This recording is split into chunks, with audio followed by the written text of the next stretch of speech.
Nadreen, आप YouTube channel देख रहे हैं। मैं इमरान खान हूँ। साबिक वज़ीर-ए-आज़म इमरान खान के बगैर काम नहीं चलेगा। पाकिस्तान तहरीक इंसाफ से बात करने के अलावा कोई और रास्ता नहीं है। पाकिस्तान पीपल्स पार्टी ने और मुस्लिम लीग नून ने एक मरतबा फिर पाकिस्तान तहरीक इंसाफ को दावत दी है कि वो आएँ और मुज़ाकरात करें और मुल्की मसाइल के हल के लिए आगे बढ़ें। अब मामला ये है कि इमरान खान के बगैर गुजारा क्यों नहीं हो रहा। ये बात सबको समझ आ गई है कि आने वाले दिनों में जिस किस्म के फैसले इस हुकूमत को करने पड़ेंगे वो फैसले इंतहाई गैर मकबूल हैं और वो फैसले अवाम के अंदर मज़ीद नफरत को जन्म देंगे। और वो फैसले करने के बाद कोई भी सियासी पार्टी जो पहले ही बहुत बुरी तरह तबाह है वो मज़ीद तबाही के गड्ढे में चली जाएगी। अवाम उनको कभी एक्सेप्ट नहीं करेंगे। ऐसी सूरत में उनके पास दूसरा कोई रास्ता नहीं है कि वो सियासी इस्तेहकाम किसी तरह पैदा कर लें। सियासी इस्तेहकाम पैदा करने के लिए पाकिस्तान तहरीक इंसाफ जो है उसके साथ बातचीत करनी पड़ेगी। यानी आज राणा सनाउल्लाह, इसहाक डार, पाकिस्तान पीपल्स पार्टी के दीगर लोग और बहुत सारे लोग हैं जो अब सबके नाम क्या लेने, लेकिन ज़्यादातर लोग ये चाह रहे हैं कि इमरान खान साहब को किसी तरह टेबल पे ला सके या पाकिस्तान तहरीक इंसाफ को किसी तरह मुज़ाकरात की टेबल पे ला सके। पाकिस्तान तहरीक इंसाफ ने भी मुज़ाकरात के लिए एक अजीबोगरीब बात की है। वो मुझे पाकिस्तान तहरीक इंसाफ का मौक़िफ़ तो लगता नहीं है, लेकिन शहरियार अफरीदी साहब का अपना मौक़िफ़ है और उन्होंने जो बात की है एक नुक्ता नज़र से वो बात ठीक है और दूसरे नुक्ता नज़र से इंतहाई काबिल एतराज़ है। इमरान खान साहब ने इसी हवाले से जो हाल ही में एक स्टेटमेंट दिया है वो स्टेटमेंट पहले आप सुन लीजिए, फिर आपको बताऊंगा कि पाकिस्तान तहरीक इंसाफ से बात करना मजबूरी क्यों बन गई है, यानी क्यों फंस गए सारे के सारे। हुकूमत आ गई है, मरियम नवाज जो है, शहबाज शरीफ जो है और बिलावल, सबकी मौज लगी हुई है, सारे के सारे हुकूमत के अंदर मौजूद है। सिंध में उनकी हुकूमत है, पंजाब में इनकी हुकूमत है, वफाक में उनकी हुकूमत है, बलूचिस्तान में उनकी हुकूमत है, सिर्फ खैबर पख्तूनख्वा में नहीं है और वो कोई इतना बड़ा खतरा नहीं है।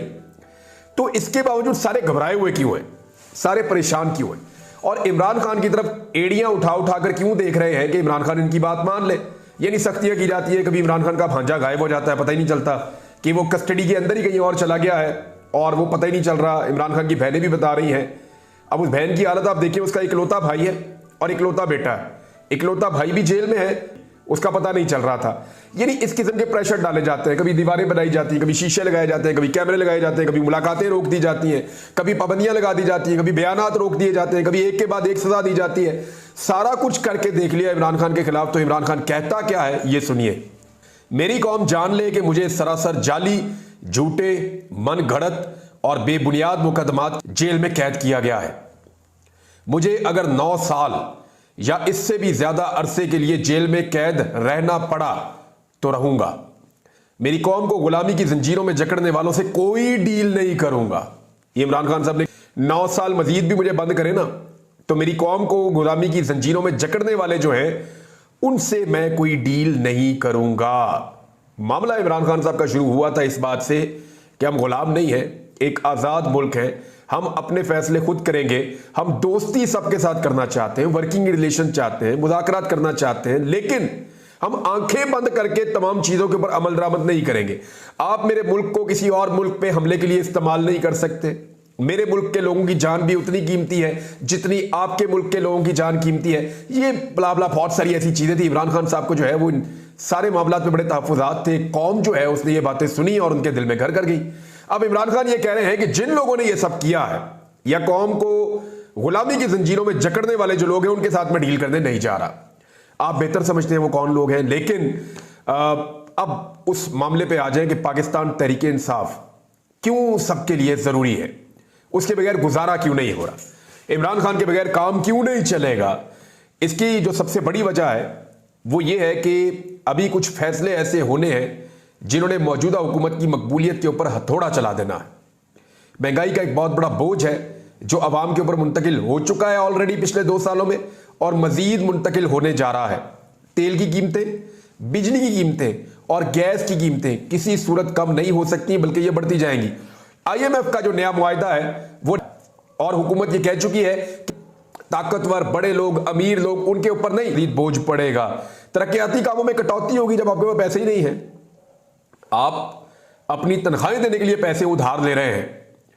आप जो टैक्स इकट्ठा करते हैं वो इस काबिल नहीं है कि आप अपना कर्जा उतार पाए, अपनी तनख्वाहें दे सके, बल्कि जो आपने कर्जा लिया हुआ है उसका जो सूद अदा करना होता है, ये पहली मर्तबा ऐसा हो रहा है पाकिस्तान की तारीख में कि सूद अदा करने के लिए भी कर्जा लेना पड़ रहा है। इससे पहले ये नहीं हुआ था। हालात बहुत पतले हो गए। ऐसी सूरत में तरक्कियाती मंसूबे नए कैसे आ सकते हैं? देखिए, अवाम का दिल बहलाने के लिए फिर आपको रंग बिरंगे यूनिफॉर्म ही पहनने पड़ेंगे ना। कभी आप पुलिस का पहन लें, कभी एलीट का पहन लें, कभी डॉक्टर बन जाए, कभी इंजीनियर बन जाए, कभी वकील बन जाए। आप ऐसे उल्टे सीधे काम ही कर सकते हैं। जब आपके पास पब्लिक को देने के लिए प्रैक्टिकली कुछ नहीं है, तो फिर आप वाईफाई दे सकते हैं। यानी वाईफाई एक ऐसी चीज है, बहुत महंगा तो नहीं है, 5,000 में वाईफाई आता है। तो अगर हुकूमत जो है वो पूरे शहर में भी वाईफाई देना चाहे, दुनिया भर में वाईफाई बहुत सारे मुल्कों में फ्री हो गए हैं। और पाकिस्तान में अभी भी एक आधे शहर में ये क्लेम किया जा रहा है कि चंद जगहों पे दिया जा रहा है, और उसकी भी क्वालिटी जाके आप देख लीजिएगा। मामला ये है कि भाई छोटी छोटी चीजें करनी पड़ती है, बहुत छोटी छोटी चीजें। सस्ती शोहरत के अजीबोगरीब तरीके अडॉप्ट करने पड़ते हैं, शोबदाबाजियां करनी पड़ती हैं जब आपके पास पैसा ही नहीं है और आप अवामी फलाह के ऊपर पैसा खर्च ही नहीं कर सकते। तो तरक्याती कामों में कटौती होगी। आलमी सतह पर कंप्रोमाइजेस एक बड़ा अहम इशू है, क्योंकि पाकिस्तान में हुकूमत की तब्दीली के बाद शहबाज शरीफ ने कहा था कि क्या जरूरत थी अमेरिका को एब्सोल्युटली नॉट कहने की। इमरान खान ने किस मामले पर एब्सोल्युटली नॉट कहा था, यह मैं आपको याद दिलाऊं। सवाल किया गया था कि क्या आप अमेरिका को अड्डे देंगे, फैसिलिटेट करेंगे, तो इमरान खान ने कहा एब्सोल्युटली नॉट। तो शहबाज शरीफ ने कहा कि क्या जरूरत थी एब्सोल्युटली नॉट कहने की। यानी शहबाज शरीफ साहब ने अपने इस जुमले में अपनी नीम रजामंदी जाहिर कर दी थी। अब पाकिस्तान तहरीक इंसाफ ने एक नया मुतालबा किया है। कुछ खबरें आने के बाद पाकिस्तान तहरीक इंसाफ ने जो मुतालबा किया वो मैं आपको बता देता हूं। पाकिस्तान तहरीक इंसाफ ने कठपुतली जाली वजीर आजम से फौरी तौर पर मामले की हकीकत कौम के सामने रखने का मुतालबा कर दिया। मामला क्या है कि पाकिस्तान की जानिब से अमेरिका को 2 अड्डों की फराहमी की मुबैना इतलाआत। तहरीक इंसाफ के तर्जुमान ने कहा कि कौम को एतमाद में लिए बगैर अमेरिका को हवाई अड्डों की फराहमी की मुबैना इतलाआत नहायत तशवीशनाक, कौमी मफादात से मुतसादिम और हुकूमत से फौरी जवाब तलबी की मुतकाजी हैं। यानी हुकूमत फौरन जवाब दे इसके ऊपर। रजीम चेंज साजिश और बानी चेयरमैन तहरीक इंसाफ इमरान खान को सियासत से माइनस करने के मजमूम मनसूबों के मुहर्रिकात कौम पर नुमायां हो रहे हैं। यानी वो बता रहे हैं कि ये वजूहात हैं जिसकी बिना पर इमरान खान को भी फारिग किया गया और हुकूमत भी फारिग की गई। अवामी मैंडेट पर खुले डाके के नतीजे में कायम करदा सरकार खारजा अमूर और कौमी सलामती से जुड़े हसास मामलात में कौमी उमंगों से मुतसादिम रविश की जानिब बढ़ रही है। यानी कौम कुछ और चाहती है, हुकूमत कुछ और चाहती है। भारत, इसराइल और अमेरिका के हवाले से गासिब हुकूमत की पॉलिसी नहायत गैर शफाफ, शकूक व शुबहात से भरपूर और कौमी मफादात की शर्मनाक सौदेबाजी पर मबनी है। यानी भारत नवाज, इसराइल नवाज या अमेरिका नवाज पॉलिसियां मौजूदा हुकूमत की, ये इल्ज़ाम लगाया पाकिस्तान तहरीक इंसाफ ने। इसराइल खुफिया वफूद भिजवाने और मजलूम फलस्तीनियों की मुजरिमाना नस्लकुशी पर खुद पर खामोशी तारी करने वाली मुजरिम सरकार कश्मीरियों से बेवफाई करके भारत से तिजारत खोलने के लिए भी बेचैन और बेकरार है। गासिब हुकूमत का कठपुतली वजीर खारजा खामोशी से भारत और इसराइल पर पाकिस्तान के उसूली मौक़िफ़ की जड़ें खोदने में मसरूफ है। गासिब सरकार खुसूसन अमेरिका को अड्डों की फराहमी के हवाले से हकायक कौम के सामने रखे और इन इतलात में कितनी सदाकत है, अमेरिका को फराहम की जाने वाली इस नई सहूलत के असबाब और मुहर्रिकात क्या हैं और इस बाब में तय पाने वाले समझौते की नौइयत क्या है। कौमी मफादात की सौदेबाजी पाकिस्तान को किसी नए इलाकाई तनाज़े या बैरूनी एजेंडे की भेंट चढ़ाने की कोई कोशिश कौम कबूल नहीं करेगी, ना तहरीक इंसाफ इसकी इजाज़त देगी। पाकिस्तान तहरीक इंसाफ पार्लियामान में भी इस मसले को उठाएगी और गासिब सरकार से जवाब मांगा जाएगा। तर्जुमान तहरीक इंसाफ। ये जो है पाकिस्तान तहरीक इंसाफ का जो ऑफिशियल एक ग्रुप है उसके अंदर ये खबर शेयर की गई है और वहां से फिर ये सोशल मीडिया पे आई। अभी तक ये खबर जब मैं आपको पढ़ के सुना रहा हूं तो ये पाकिस्तान के नेशनल मीडिया पे नहीं है। इसमें मुतालबा ये है कि पाकिस्तान, इसराइल, भारत और अमेरिका के बारे में अपनी पॉलिसी को वाज़ेह करे और अमेरिका को मुबैना तौर पे जो 2 हवाई अड्डे देने के हवाले से इतलात मौजूद हैं उस पर हुकूमत क्लैरिटी के साथ सामने आए और बताए कि क्या अमेरिका को अड्डे दिए गए हैं या नहीं दिए गए, और अगर नहीं दिए गए तो क्या देने का इरादा है या नहीं। इस तरह की चीज़ें जो हैं वो वाज़ेह होनी चाहिए। अगर ये चीज़ें पार्लियामेंट में जाएंगी, वहाँ पर बहस होगी, तो फिर क्लैरिटी के साथ पता चलेगा कि असल में मामला है क्या। एक महमूद अचकज़ई साहब ने स्टेटमेंट दिया और हाफिज नईमुर रहमान साहब ने भी स्टेटमेंट दिया। अगर इन स्टेटमेंट्स को आप देखें तो आपको आइडिया हो जाएगा कि ये सारे क्यों फंस गए हैं। हाफिज नईमुर रहमान साहब कह रहे हैं, इस वक्त वो अमीर हैं जमात इस्लामी के, उन्होंने कहा कि जिन्होंने फैसले किए और जिनको हुकूमत में लाया गया दोनों फंसे हुए हैं। यानी जिन्होंने फैसले किए थे और जिनको हुकूमत में लाया गया, दोनों ही फंस गए हैं। यानी मुझे अच्छी तरह याद है कि पीएमएलएन, पीपल्स पार्टी, ये सारे इमरान खान को कहते थे कि ये सिलेक्टेड है और इनको सेलेक्ट किया गया है। तो आज जो है वो इमरान खान को सेलेक्ट करने वाले और अभी जो इस वक्त पीएमएलएन, पीपल्स पार्टी सारे रल के उसी इमरान खान का मुकाबला नहीं कर पा रहे। मंसूरा में हाफिज नईमुर रहमान साहब ने कहा कि एक चलती हुकूमत को खत्म करके मुल्क को बहरान में धकेलने वाली जमातें अवाम से माफी मांगे। फार्म 45 की बुनियाद पर नताइज तैयार करने के सिवा अब कोई रास्ता नहीं बचा है। उन्होंने कहा मुल्क शदीद बहरानों की जद में है, हर फर्द मसाइल के हल चाहता है, आइन की बालादस्ती और जमहूरियत की आज़ादी मसाइल का हल है। नईमुर रहमान साहब ने साफ कहा जी पाकिस्तान तहरीक इंसाफ इलेक्शन जीती है, सब जानते हैं, और पीडीएम की जमातों को इलेक्शन में नवाजा गया है। फार्म 45 के नताइज कुछ और हैं, फार्म 47 के ऊपर कुछ और कर दिया गया है। बड़ा क्लैरिटी के साथ वो आ रहे हैं और उन्होंने साफ बताया कि तहरीक इंसाफ की हुकूमत है, उनको ये दी जाए। मैंडेट के ऊपर डाका डाला गया है। अब ये जो वो कह रहे हैं ना कि सारे फंस गए, वो कैसे फंस गए?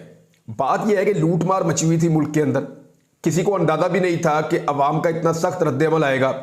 अवाम की शमूलियत के बगैर या प्रैक्टिकली अवाम का जो एतमाद है उसको हासिल किए बगैर कोई भी मुल्क आगे नहीं बढ़ सकता। अवाम इस तरफ चल रही है, हुकूमत इस तरफ चल रही है, मुल्क कभी आगे नहीं बढ़ेगा। एक डायरेक्शन में चलना पड़ेगा, और एक डायरेक्शन में तब चलता है जब अवाम वोट देकर अपने मुंतखब नुमाइंदों को लेकर आए और वो फिर एक सिमत के अंदर चले।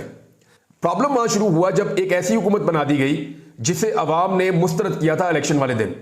अच्छा, इन मुज़ाकरात के हवाले से होने तो ये पॉलिटिकल पार्टीज के दरमियान चाहिए कि पॉलिटिकल पार्टीज बैठें और बैठकर मुज़ाकरात करें, लेकिन उसके लिए जरूरी है कि जिन पॉलिटिकल पार्टीज ने डकैती मारी हुई है वो डकैती का माल वापस करें। यानी जिन्होंने लूट मार करके फार्म 47 के ऊपर जबरदस्ती अपने एमएनएज और एमपीएस बनवा के अपनी हुकूमतें बना ली है, वो बैठें, टेबल के ऊपर आए, सारे के सारे बैठें और वो ये कहें कि जनाब पाकिस्तान में एक मरतबा फिर हम इंतखाबात करवा देते हैं और फ्री एंड फेयर इंतखाबात करवा देते हैं।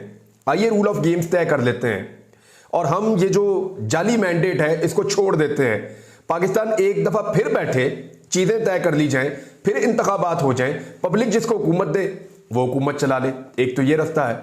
दूसरा ये है कि फार्म 45 के मुताबिक फैसला कर दिया जाए और फार्म 45 के मुताबिक जो एमएनएज एमपीज जीते हैं उनको उनकी नशिस्तें दे दी जाए। उसके नतीजे में जो हुकूमत बने वो पाकिस्तान को चलाए। तो ये दो आसान रास्ते हैं और इसमें मुज़ाकरात हो सकते हैं, सबको मिलकर बैठना चाहिए। लेकिन शहरियार अफरीदी साहब कोई और बात कर रहे हैं। शहरियार अफरीदी साहब कह रहे हैं सिर्फ आर्मी चीफ और डीजी आईएसआई से मुज़ाकरात चाहते हैं, ये बहुत जल्द होंगे मुज़ाकरात पे उन्होंने दावा किया। देखिए, उनका ये कहना है कि ये खुद मुख्तार ही नहीं है जो हुकूमत है, ये रिमोट कंट्रोल से कंट्रोल हो रहे हैं। फार्म 47 के जरिए ये ऐवान में आ गए हैं, अवाम ने इन्हें मुस्तरद कर दिया है। ये मुस्तरद शुदा लोग हैं, ये हमसे क्या मुज़ाकरात करेंगे? उन्होंने कहा कि इमरान खान और पाकिस्तान लाज़िम मलज़ूम है, बदतरीन धांधली के बावजूद ये बुरी तरह नाकाम हुए हैं। इनमें इखलाकी जुर्रत है तो खुद कहें कि हमने अवाम से वोट मांगा, अवाम ने हमको नहीं दिया।